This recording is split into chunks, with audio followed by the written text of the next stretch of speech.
ভারতের মাটির নিচে এমন কিছু লুকানো থাকতে পারে যা দিয়ে পুরো পৃথিবীর দারিদ্রতা দূর করা সম্ভব।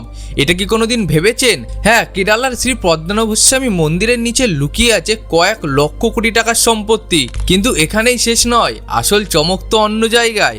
সেখানে এমন একটা দরজা আছে যেখানে কোনো তালা নেই, নেই কোনো চাবি, শুধু আছে বড় বড় সাপের দুটো খোদাই করা মূর্তি।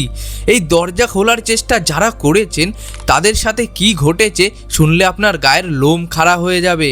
2011 সালে সুপ্রিম কোর্টের নির্দেশে এই মন্দিরের মাটির নিচের গোপন ভল্টগুলো খোলা শুরু হয়। 5টা দরজা খোলার পরেই বেরিয়ে আসে টন টন সোনা, হীরা আর প্রাচীন মুদ্রা। কিন্তু সবকিছু থেমে যায় সেই শেষ দরজার সামনে এসে, যাকে বলা হয় ভল্ট বি। আজ আমরা জানবো কেন এই দরজা খোলা মানেই মহাপ্রলয় বলে মনে করা হয়, আর কেনই বা আধুনিক বিজ্ঞান আজ এই দরজার সামনে এসে হার মেনে গেছে। ভিডিওটা শেষ পর্যন্ত দেখুন, কারণ শেষে এমন একটা তথ্য বলবো যা আপনার ভাবনার একদম বাইরে। 2011 সালে যখন ভল্ট এ খোলা হলো তখন নিজে সুপ্রিম কোর্টের আধিকারিকদের চোখ কপালে উঠেছিল। সেখানে পাওয়া গেল হাজার বছরের পুরনো কয়েক হাজার সোনার হার, হীরা জহরত, এমনকি 18 ফুট লম্বা সোনার চেন, যার বর্তমান বাজার মূল্য প্রায় 1 লক্ষ কোটি টাকারও বেশি। কিন্তু আসল রহস্য দানা বাঁধলো যখন তারা ভল্ট বির দরজার সামনে এসে দাঁড়ালেন। কিন্তু আপনারা কি জানেন, এই দরজায় হাত দেওয়ার পরেই অফিসারদের সাথে এক অদ্ভুত ঘটনা ঘটতে শুরু করে। এই দরজার বাইরের দেওয়ালে কোনো হাতল নেই, কোনো স্ক্রু নেই, এমনকি কোনো চাবির গর্তও নেই। বলা হয় এটা এক প্রাচীন পদ্ধতিতে সিল করা হয়েছে ট্রাভাঙ্কোর রাজপরিবারের বিশ্বাস অনুযায়ী। এই কক্ষটির রক্ষাকর্তা স্বয়ং অনন্ত নাগ বা বিশাল একজোড়া সাপ। লোককথা অনুযায়ী 1600 শতাব্দীতে সিদ্ধ পুরুষরা নাগপশম মন্ত্র জপ করে এই দরজাটি বন্ধ করেছিলেন। এটা খোলার একমাত্র উপায় হলো গরুর মন্ত্র।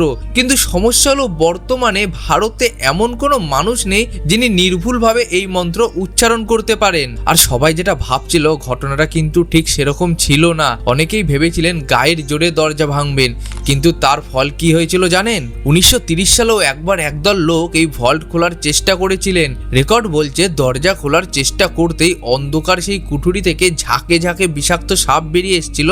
আর শুধু তাই নয়, 2011 সালে যারা এই ভল্ট খোলার পিটিশন নিয়েছিলেন সেই সুন্দর রাজন মশাই ভল্ট খোলার কিছুদিনের মধ্যেই রহস্যজনকভাবে মারা যান। এরপর থেকেই মানুষের মনে ভয় জেঁকে বসে। বিজ্ঞানীরা কিন্তু এইসব অভিশাপ বিশ্বাস করেন না। তাদের মতে এই দরজার পেছনে হয়তো কোনো মেকানিজম আছে। কিন্তু মজার ব্যাপার হলো আধুনিক মেশিন দিয়েও এই দরজার পেছনের রহস্য উদ্ধার করা সম্ভব হয়নি। এই ইস্পাতের তৈরি মজবুত দরজার পেছনে নাকি সমুদ্রের গর্জন শোনা যায়। এর পরের তথ্যটা শুনলে আপনারা সত্যিই চমকে যাবেন। কেন সরকার শেষ মুহূর্তে দরজা ভাঙার সিদ্ধান্ত থেকে পিছিয়ে এলো? অনেকে মনে করেন এই ঘরটি সরাসরি সমুদ্রের তলদেশের সাথে যুক্ত। যদি কোনোভাবে গায়ের জোরে এই দরজা ভেঙে ফেলা হয় তবে সমুদ্রের জল হু হু করে ঢুকে পড়বে এবং পুরো থিরুভানাপুরম শহরকে ডুবিয়ে দিতে পারে। এটা কি শুধুই মিথ নাকি প্রাচীন ইঞ্জিনিয়ারিং এর এক মাস্টারপিস? আজও সেই দরজার ওপাশে কি আছে তা পৃথিবীর কাছে এক অমীমাংসিত রহস্য। কেউ বলে সেখানে আরো 1000 গুণ বেশি সম্পদ আছে, আবার কেউ বলে সেখানে ভগবান বিষ্ণুর কোনো গোপন শক্তি বিরাজ করছে। সুপ্রিম কোর্টও এখনো এই বিষয়ে সম্পূর্ণ নীরব। রাজপরিবারের কথায় যেটা বন্ধ আছে সেটা বন্ধ থাকাই ভালো, কারণ কিছু রহস্য খোলা মানেই বিপদ ডেকে আনা।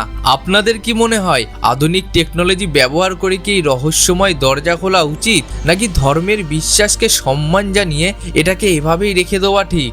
কমেন্টে আপনাদের মতামত অবশ্যই জানাবেন। আর ভিডিওটা ভালো লাগলে লাইক করুন। আর এরকম আরও অজানা রহস্য জানতে আমাদের চ্যানেলটি সাবস্ক্রাইব করে বেল আইকনটা দাবিয়ে দিন।